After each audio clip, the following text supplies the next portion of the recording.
Recording.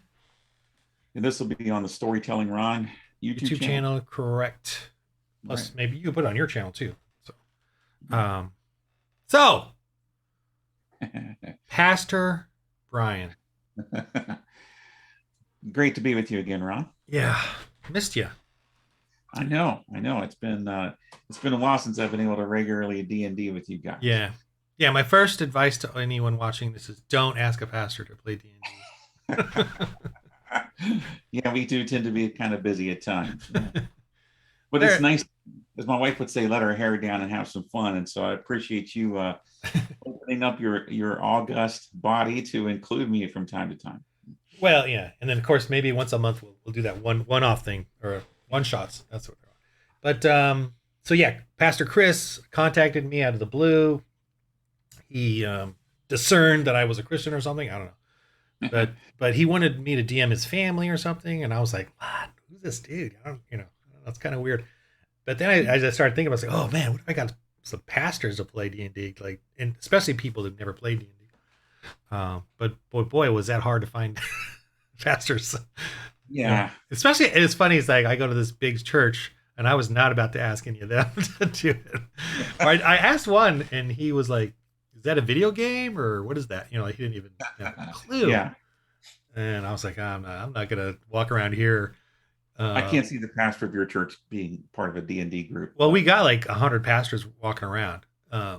the seminary, but I'm not going to walk around accosting you want to play D&D? You want to play D&D? I'm just not going to do that. I'm just going to mind my own business and be the sheep walking around doing and then get out. But so I found you through really searching or Twitter or whatever, and then saw your fantasy Yeah. Yeah. site book site, and then was like, well, he might be interested. I mean, this. So yeah, that's how Yeah. I contacted you. So, and I knew you um, before I accosted you online, stalked you online. I know you were questioning D&D, right? Or role playing games and witchcraft and the influence of that on Christians. Yeah, so I had wrote an article on that, and that's when you reached out to me shortly after that, and so I'm very glad that you did. But yeah, I grew up. I went to a private Christian school, very very fundamentalist, theologically conservative, and I remember a friend. I was in like the fourth or fifth grade. A friend of mine brought in uh, D&D, and so we started playing it at lunchtime, D&D, and we played it over a few lunch breaks. And then the teachers found out about it, and that was shut down. So in the conservative Christian circles that I grew up in, Dungeons and Dragons was seen as um, witchcraft and a total violation of the Leviticus commandments, Deuteronomy commandments on consorting with witches and so forth. And so it was yeah, it was seen as demonic, and that's the environment that I grew up in. D&D was bad, and it's a shame. A lot of Christians are still kind of in that camp Mhm. because they don't make a distinction between what's real and what's imaginary. And also the distinction is, D&D once was something neutral, and now the owners of it are turning it woke or whatever. Everything's going woke. Yes. So there is this RPG thing that's neutral, or the old D&D is very neutral as far as what people believe and stuff, and that's kind of what we're referring to, and not the new D&D, which obviously they're turning it into a woke thing, which is fine. Well, That's what they want to do with it. Fine, but I'm not going to go there. it's kind of like my dad and I. My dad and I were both enthusiasts of sci-fi and fantasy and stuff. We love Star Wars and Star Trek and all that. And we used to make games together. We'd create games together, and we at one point we'd be playing the game and developing the rules as we're playing it. A lot of times, it was a fun thing that we did.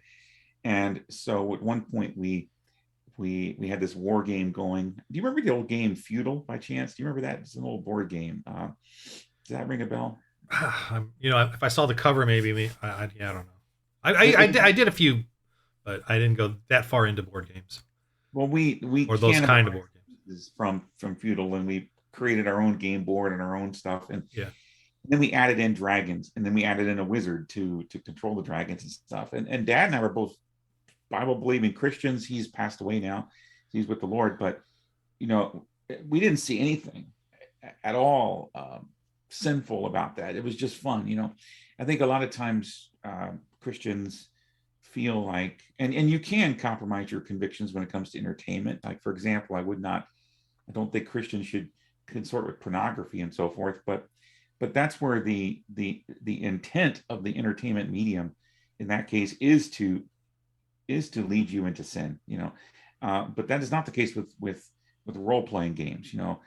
With role-playing games, it's like you just kind of suspend your whole sense of reality and you're just enjoying it. It's like, and if it's a sin to play a role-playing game, then it's also a sin to watch Star Trek or Star Wars or Lord of the Superman or Rings, Batman or Lord of the Rings, and or even Chronicles of Narnia, because there's a witch right. in there and Santa Claus and Well, the church I pastored before I pastored the current one, I pastored in Ohio for 3 years. We rented a television, big screen TV, brought it in, and we showed The Lion, the Witch, and the Wardrobe.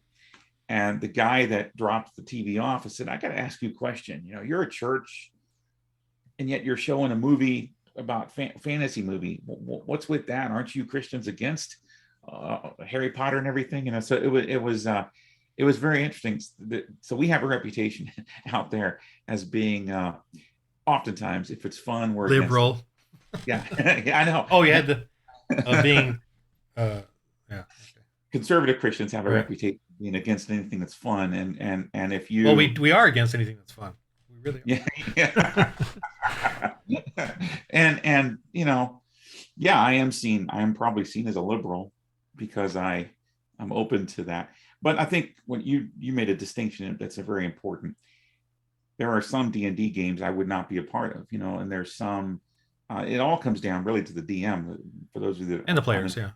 the dungeon master or the leader of that group in collaboration with those players, they kind of set the tone and they set the parameters, and they form their own culture in that game. And so Right.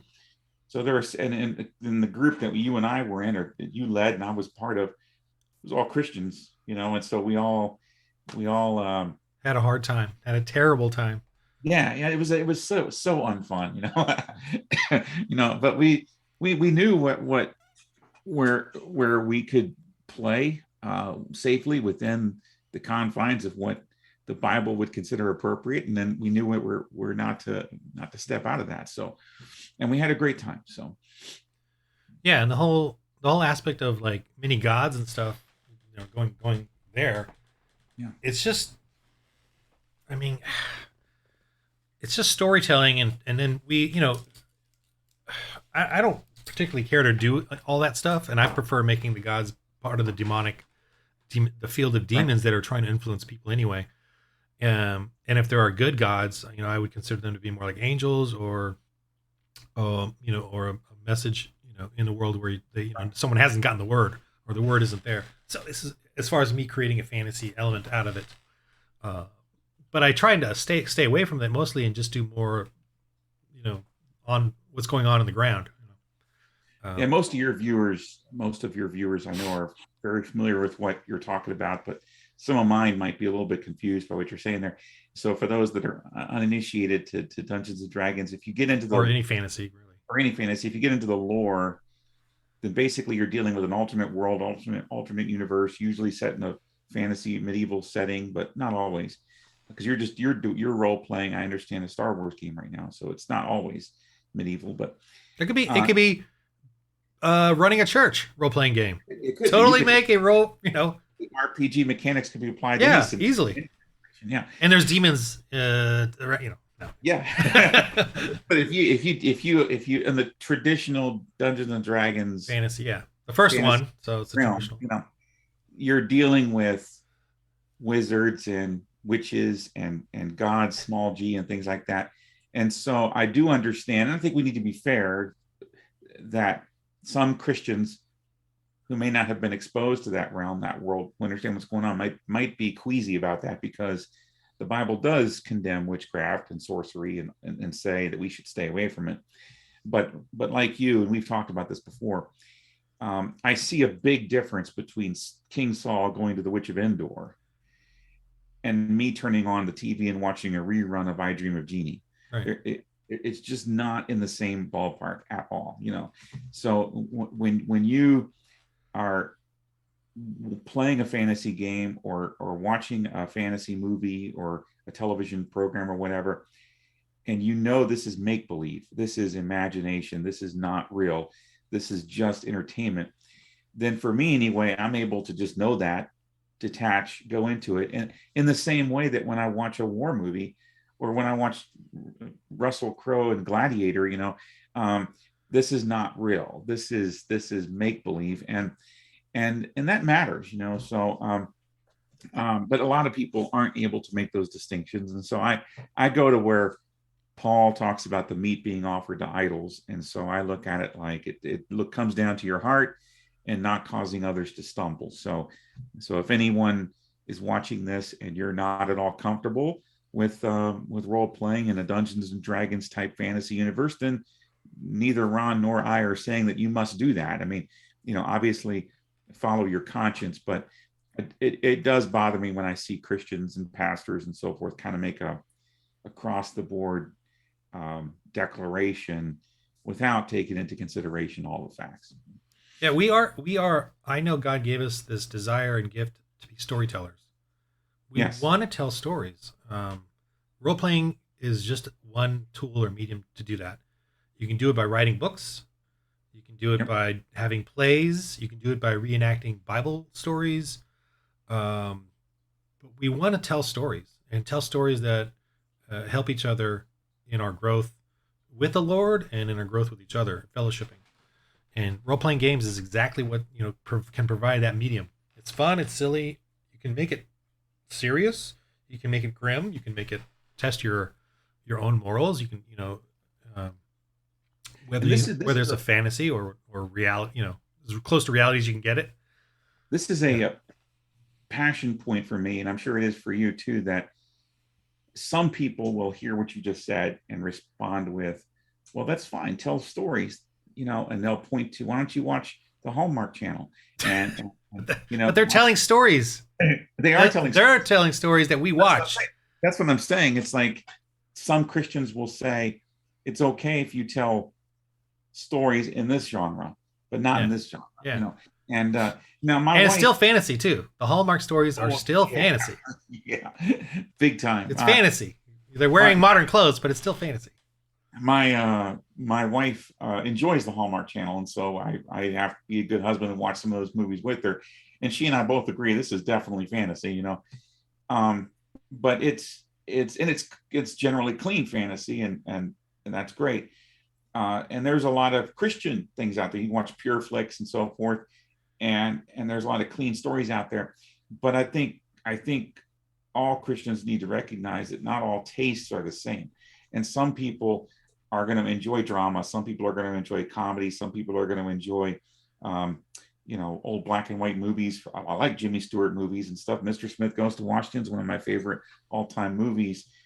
But some Christians, like myself, and I'm sure like you, also enjoy action, adventure, fantasy type entertainment where you've got, wizards and all that in there, and dragons, and we enjoy that. And I think there's a place for that in people's entertainment toolbox, if I can say it that way. So, yeah, role-playing games too gives it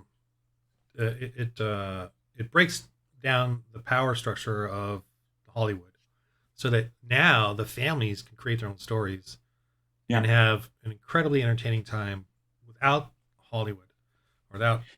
They can create their own worlds, their own setting.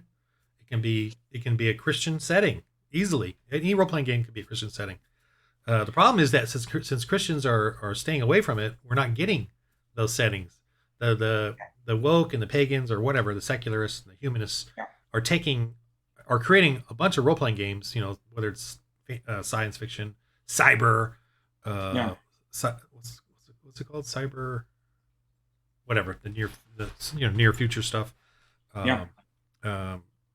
Apocalyptic, whatever, horror. But the Christians are like, no. We all obviously have tons of Christian books out there. Why aren't we having tons of Christian role playing games? It's the same thing.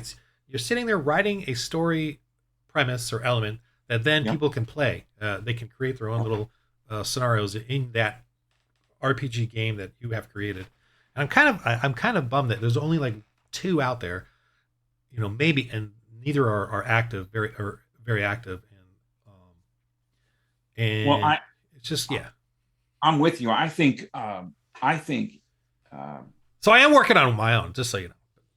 and I do want to talk about your game in a second, actually, because I think the viewers would be interested in that. But to lead into that conceptually, you and I have talked about this before, but I think that uh, just as there are companies out there who sell kits for Vacation Bible School, or kits and videos for small group Bible studies and things like that, I think there could be a market for kits for youth groups or even kids groups with Christian themed role playing games. Exactly.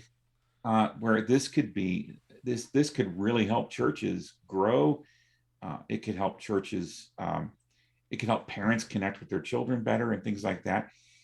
But there needs to be money behind that, and some enthusiasm behind that on the part of the Christian community. I said it loosely speaking, and at least in America, and I'll focus on America right now, but this is probably the case in just about any country in the world. But we're not. It just seems like, I know not everyone's a hypocrite, in this sense, but it seems like there's this inconsistency and this cognitive dissonance going on in the Christian community, and it frustrates me. On the one hand, Christians, when they're in church, will have a tendency to want to condemn anything that has a wizard in it, or anything that has any supernatural power element to it or fantasy element. They'll want to condemn it and stay away from it. But then they leave the church and they go home. They'll turn the television on and they'll watch all kinds of secular entertainment, Right. in many cases, with all kinds of objectionable material in it. And they don't, yeah. And then those people control what you see and exactly. what you experience, not what you don't get to control it. In Exactly. a role playing game, you get to control it. You get to set that bar for you and your family, or for the kids around that are playing it. You set that. But to continue with that traditional approach that I just described, we're in a losing culture war in that case, because what we're doing is we're trying to draw these boundaries around the Christian church, and in some cases the Christian family. Oh, we're not going to have anything to do with Star Wars or anything like Star Wars or D&D or anything like D&D when we have our church hat on, our Christian hat on, so to speak. But then when I get together with my friends, or when there's a party with my kids or whatever, and there happens to be, or when I just want to watch TV at home, watch Netflix or whatever, subscribe to Netflix, we're supporting the very things that we are uncomfortable with. And you're right, we lose all control of the culture in that case. And I just interviewed an author, Christian author named Brian Gadawa, and he has written you'd actually like him. You'd like to meet him. He has written a Christian fantasy series set in biblical times. But what he does is he takes what the Bible says about the false gods, and he uses his creative imagination to intensifies it, and it's really, so he just wrote a book called Moses Against the Gods of Egypt, and he talks about the plagues and everything and what was really going on in the spiritual realm. And so there's a lot of creative license and imagination that he uses, but it's pretty consistent. I think it doesn't contradict the Bible. It just kind of adds some color to it. But he's written a whole fantasy series on that, the Chronicles of the Nephilim, so he talks about the sons of God and the giants and all that. And I mean, it's action packed, and it's the kind of stuff that, honestly, we need to get more boys reading. And so it's the kind of thing that Christian I'm not trying to stereotype here, but generally speaking, girls are much better readers than boys. And we need to get more of our boys reading. This is the kind of stuff that boys would probably get into and really enjoy. You've written some neat stuff. Fiction set in a zombie apocalypse. I read your first book on that. It's pretty fun and entertaining. And you did? I did. And then Actually, just can you pause for a second? Tell the listeners about your book. That's Night of the Living Dead, right? Is that what it was called? Night of the Dead, Night of the Dead. Night of But the Dead. it's K, But the the K. night, the night, Yeah. the medieval night.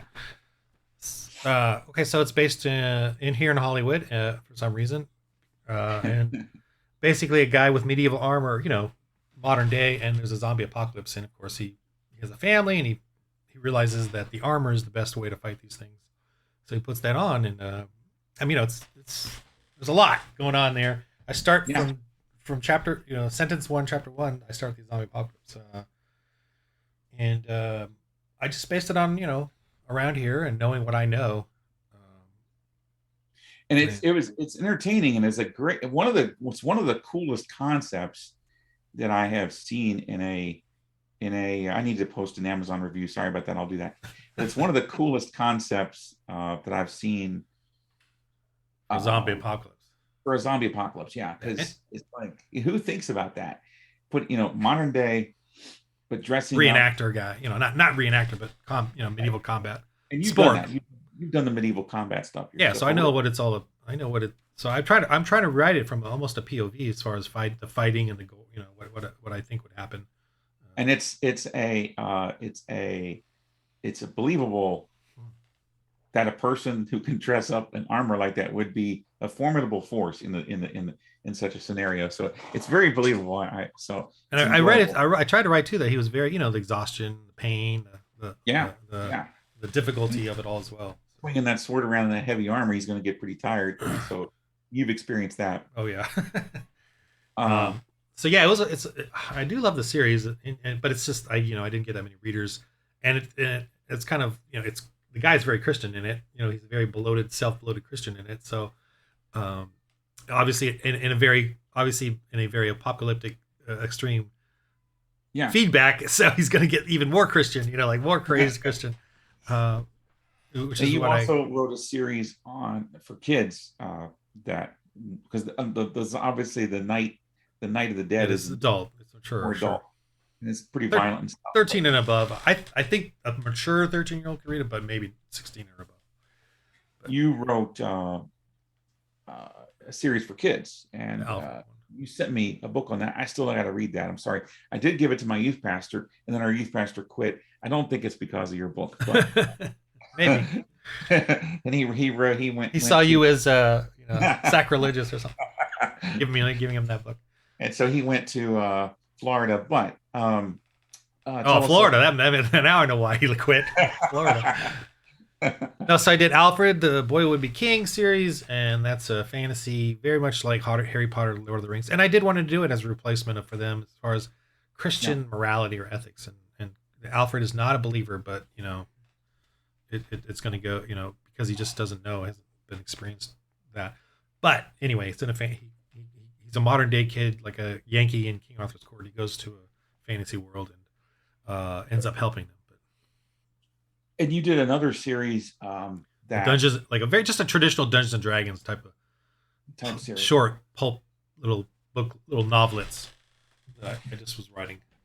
So but this is an example. You've contributed to the fantasy genre yourself as a writer, and there are other Christian authors out there that have done this, and they've written some good books.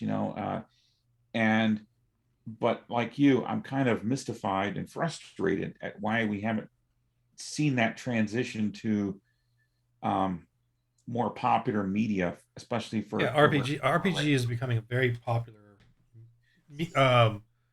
hobby, game, and media because so many people like myself are YouTubing their sessions.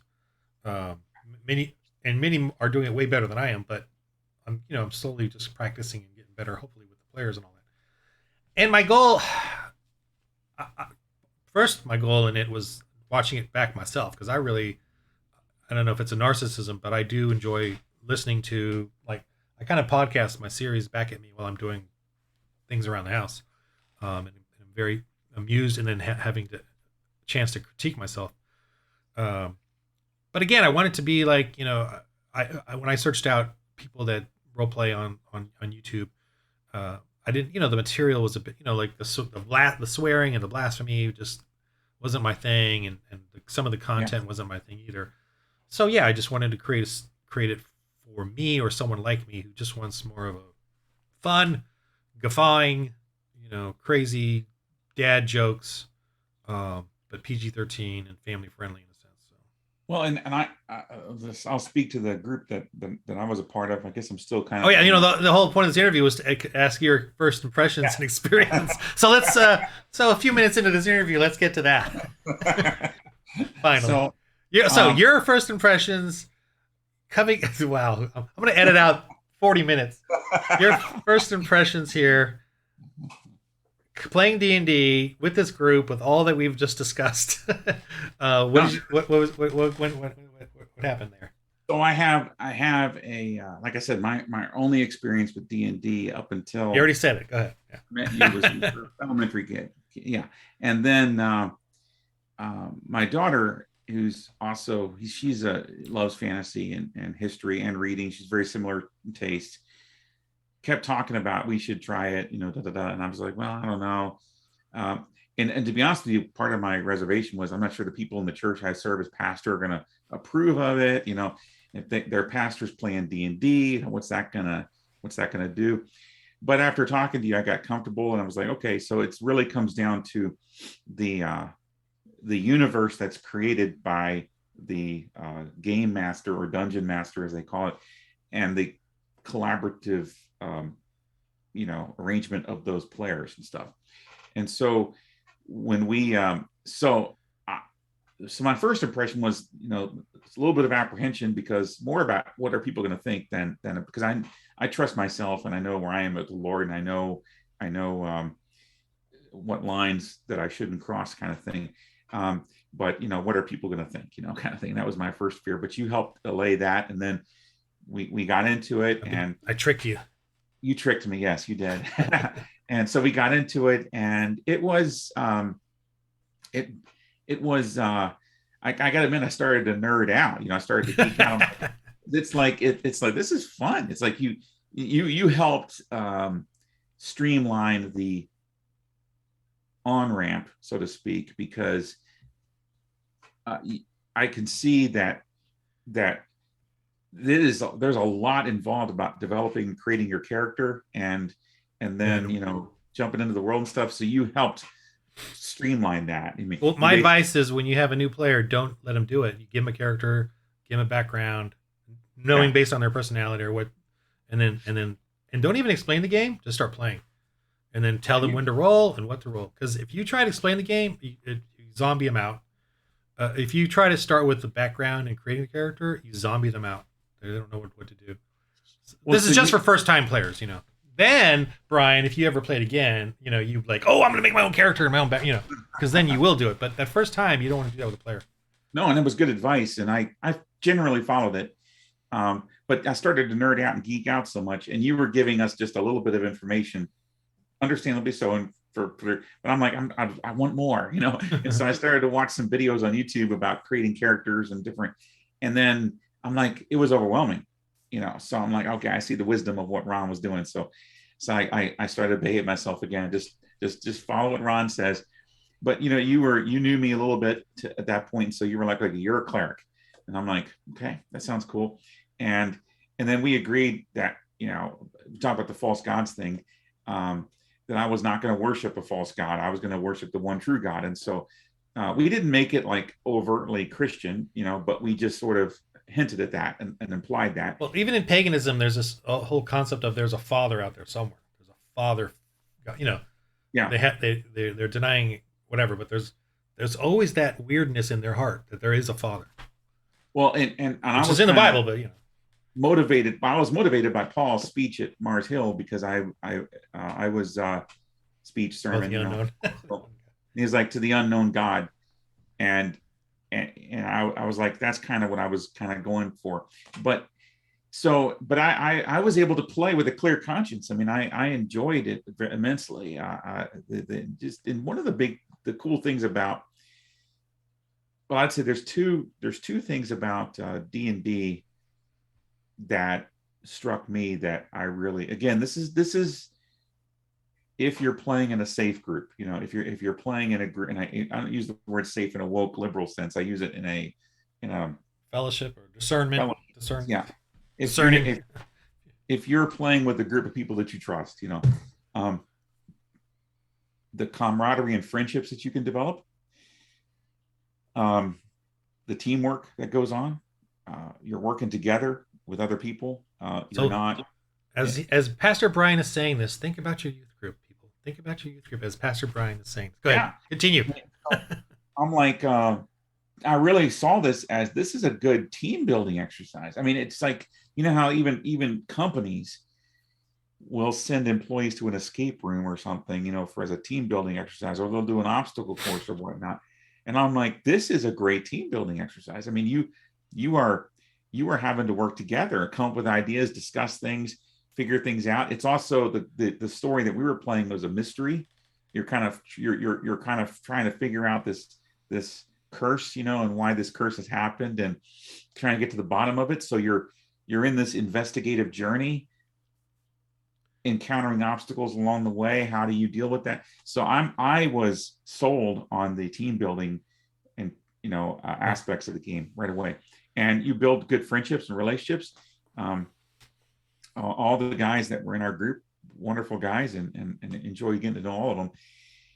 And then also the creative, I don't know how to categorize this, but you get to kind of be a kid again, in a sense, and explore your creativity and explore your imagination. And leap into the fray with your warhammer. Ah!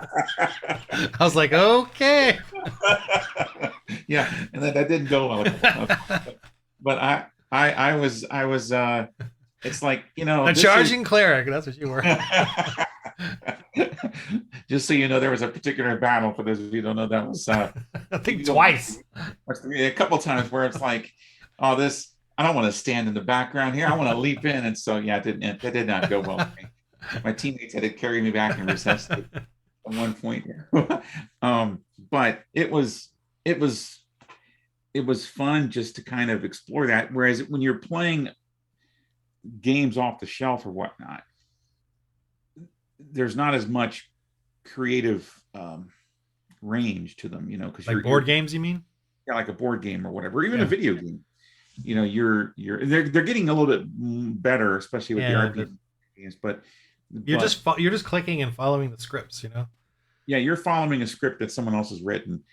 Whereas here, the script is almost like it paints a canvas for you, and you're painting with it.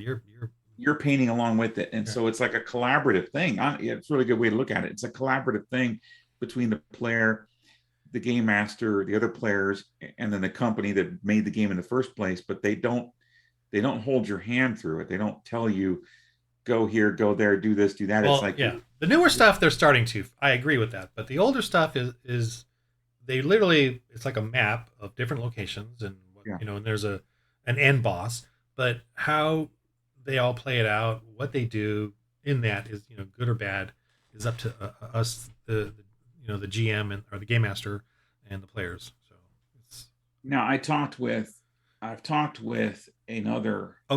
Sorry. Yeah.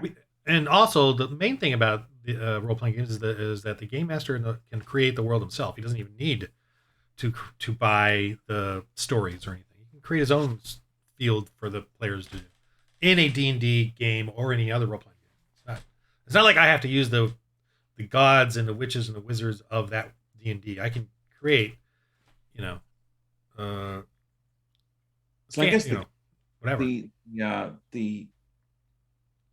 The best way to describe it is, with traditional D&D/RPG, there is a wide latitude of creative freedom that you can just explore.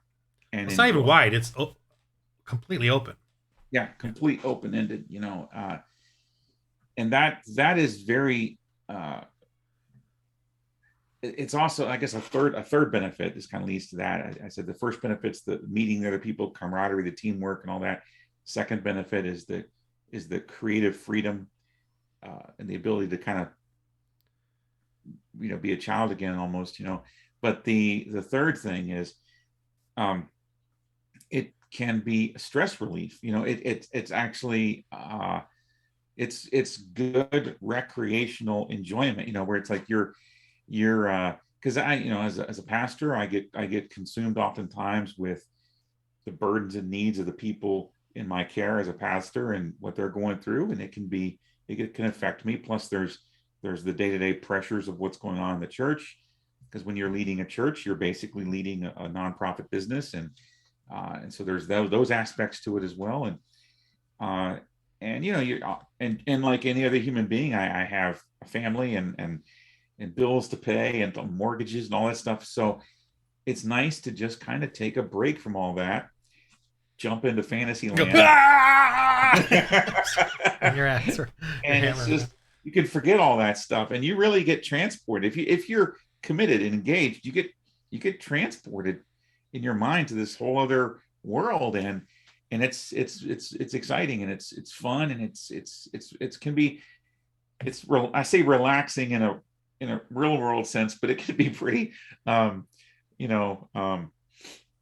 you're kind of replacing stress with other stress sometimes too, because it can get intense, but it's intense in a fun way. So I mean, one thing I like too is that you can actually practice your personality in an extreme way, in a fun way. You can practice what you would say or how you'd say it, something in this persona of whatever you're playing. It's in practice, or just, would I ever say this? You can now say it in this setting, just to try it out. Just to delve into your own personality, your own character, your own role playing. Absolutely. So yeah. I regret. So you have a generally positive view experience of this thing then. Yeah. I have, in terms of our group and the game that you led, I have a very positive experience, very positive rating, thumbs up all the way. I do want to say though that for anyone watching this who's not played D&D, it is very important that you get into the right group, that you get into a group of people that you trust. And I do want to say, in fairness to, I've criticized knee-jerk Christians who are just against anything that's fun or against anything that's fantasy, and I am very critical of that group.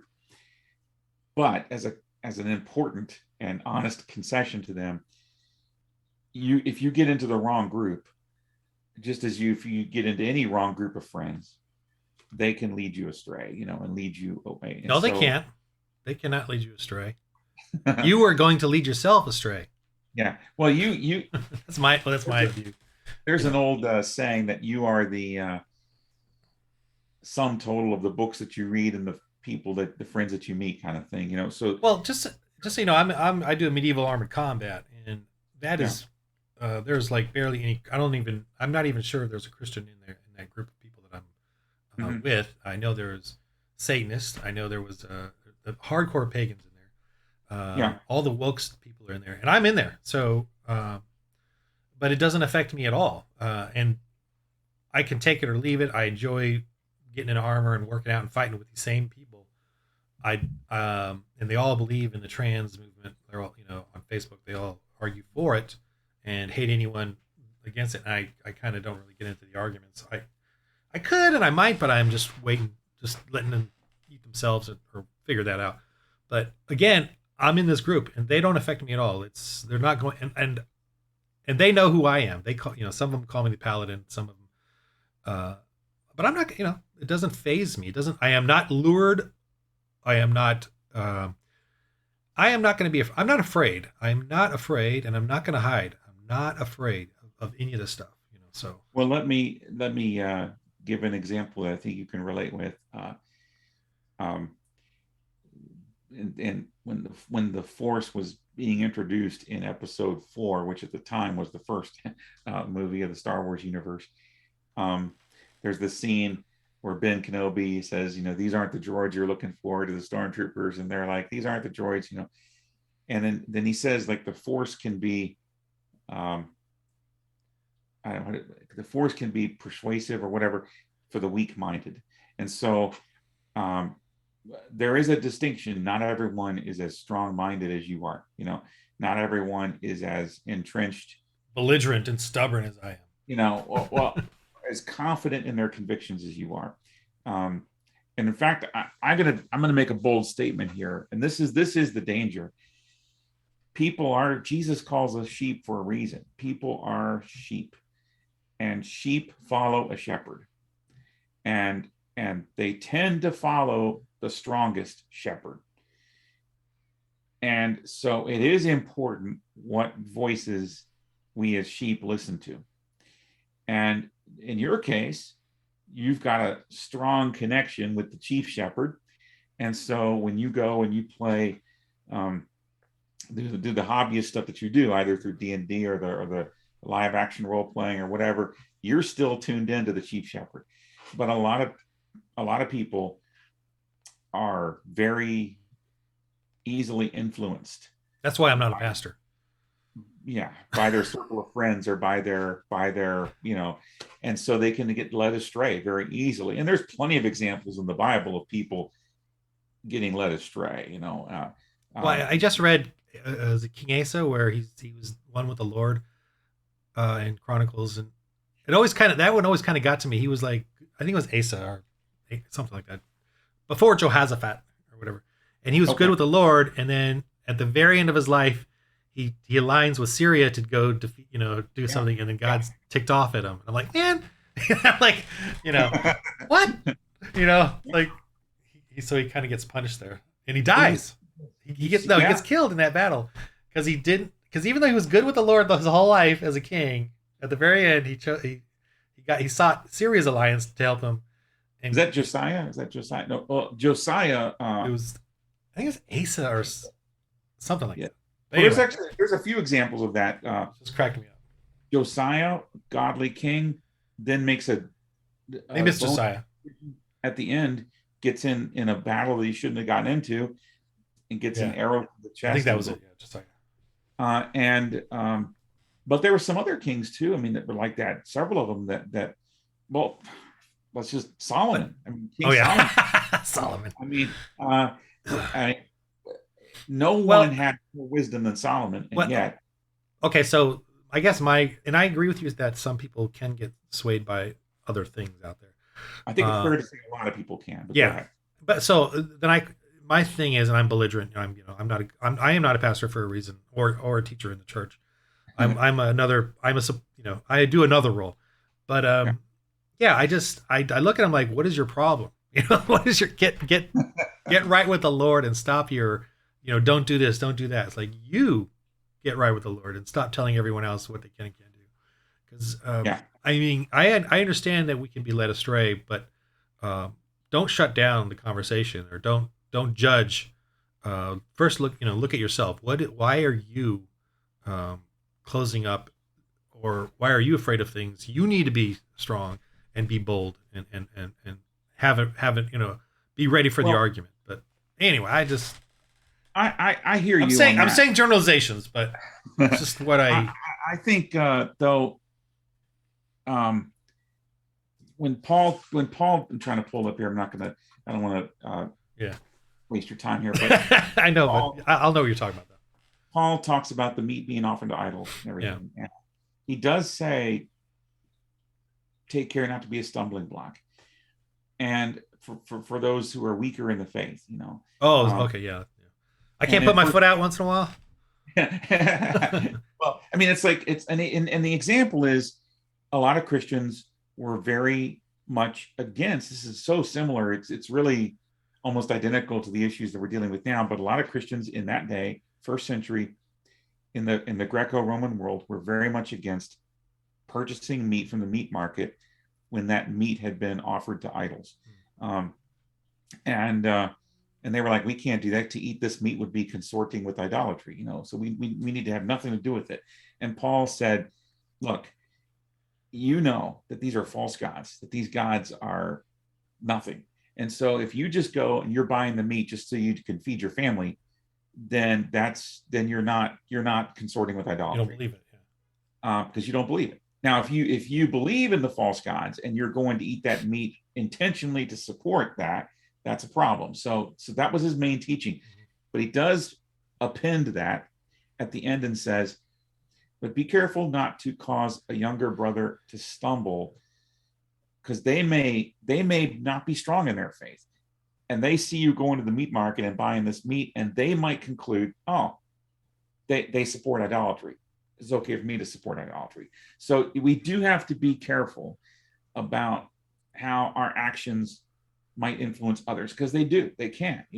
We influence each other. Well, so what I don't like then is though about it is that we shut down as opposed to answer that young person and tell them this. Yes, some people can use this for evil, but we need to use it for good, because they're going to find out about it one way or another. They might as well find out about it through Christians and through, as opposed to non-Christians. You know what I mean? Or what? You know what I mean? Well, yeah. In the culture, whatever that thing is. Yeah, and I think if you had to, yes, to the what Paul was getting at is, in many cases you're not necessarily going to have the opportunity to engage that brother. They're just going to see you from afar and make an assumption. But yeah, in this day and age, I think this is why it's important for Christians to be engaged out there and like we're doing this YouTube discussion right now. I think it's important to do this, because this way we can clear up misunderstandings like that. But my point is simply that it is possible for us to cause others to stumble. People do influence one another. People do and can mislead one another. And unfortunately, I've come to the conclusion, being in ministry now for full-time pastoral ministry for almost 16, 17 years now, people can and often are easily misled. And so that is why I do say to anyone watching this, know where you stand with the Lord, know where your walk is with the Lord, be strong in your relationship with God. And then when you make decisions about who to become friends with, where to spend time with, yeah, be discerning for sure. Be discerning. That's my main point. Yeah. Unlike me, who just runs out there, like I did as the paladin, just charging in. I feel like we're being sorted these days, and I think there's also a need for, because let's put ourselves in the position of parents. Well, both of us, we are parents, so that's not a hard stretch. And what let's take parents of younger kids. Our kids are older now, but younger kids, they want to protect their children, and I think there is importance there. It's like, you don't just want to send your child off to any old D&D group, so to speak.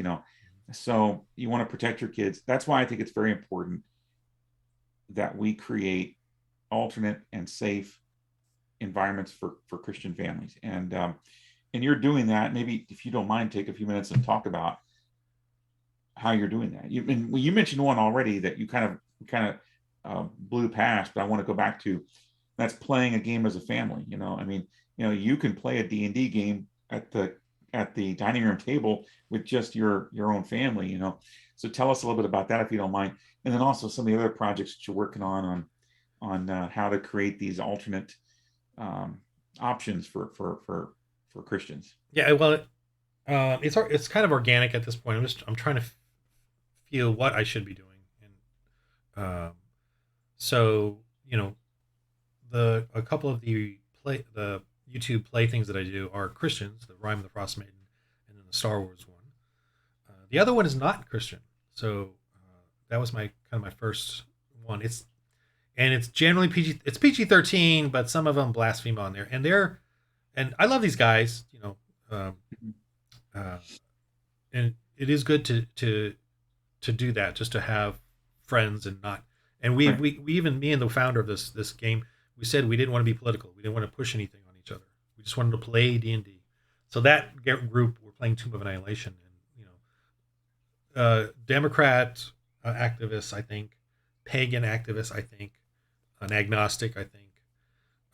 The girl on it is a Christian, but again, I think I know she is, but I didn't.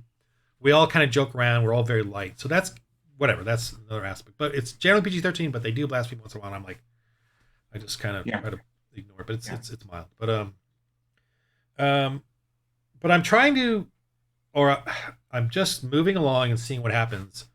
But I do start seeing now that I want to make. I've created a Christian role playing game. It's a little dark. It's a little grim. I might want to make a kiddie version, but this one is. I don't know. It's done. It's ready to go. I just need to play test it. But it is about Christian, you know, uh, cleric, 500 AD, northern Italy, Christian, the church moving into the pagan world, and seeing how that happens. So I'll start playtesting and figuring that out.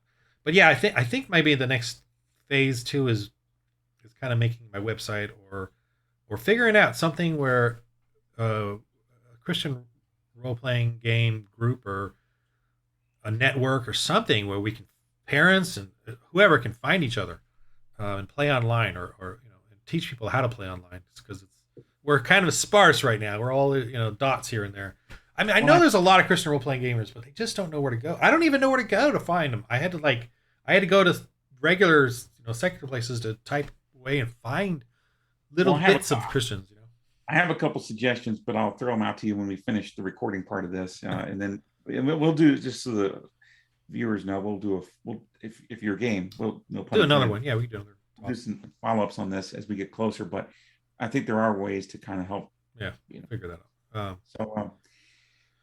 But yeah, bottom line is, I thank you for reaching out to me. I enjoyed the experience. I think more Christians should take advantage of opportunities. And again, I played in a safe environment with people I trust, and I recommend. The main reason I had to pull back is because of time commitments.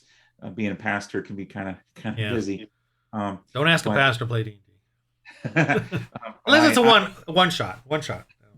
Yeah, but I do look forward to more gaming adventures with you. So, okay, yeah, we'll talk. Yeah, we'll talk about that next time. This is probably a good ending because I got to meet another thing to do here. Yeah. So all right. Well, thank you. Recording stopped. All right.